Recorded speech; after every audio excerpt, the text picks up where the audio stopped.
বন্ধুরা, মিনি ব্লগে তোমাদের সবাইকে স্বাগত। আজকে ছিল রবিবার, সকাল সকাল উঠেই কিন্তু আমি ঠাকুরের জন্য এক থালা ফুল তুলে নিয়েছি। আর দেখো আজকে বাইরের ওয়েদারটা কি পরিমাণে রোদ পড়েছে, প্রচুর রোদ পড়েছে। এত রোদে কি কারোর বাইরে যেতে ইচ্ছা করে? আমার তো যেতে একদমই ইচ্ছা করে না।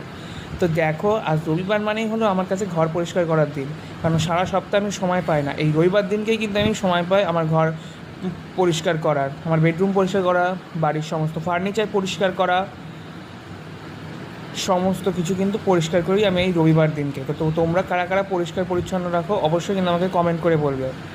তা দেখো, সমস্ত কিন্তু ফার্নিচারগুলোকে পরিষ্কার করছি। আর একটু বেলা হলেই আমি আমার পাখিটাকে কিন্তু স্নান করিয়ে দিয়েছি। ওর গায়ে আসে কিন্তু 4-5 বালতি জল ঢেলেছি, যা রোদ পড়েছে। তারপরে আরেকটু বেলা হলেই আমি কিন্তু ফ্রেশ হয়ে চলে যাচ্ছি আমার 2 নম্বর বাড়ির দিকে, ফুলের থালা হাতে নিয়ে। দেখো, হাঁটতে হাঁটতে যাচ্ছি আমার 2 নম্বর বাড়ির দিকে। একদিন বলেছিলাম 1 নম্বর বাড়ির দূর তো খুব বেশি দূরে না। তারপরে দেখো চলে আসলাম বাড়িতে।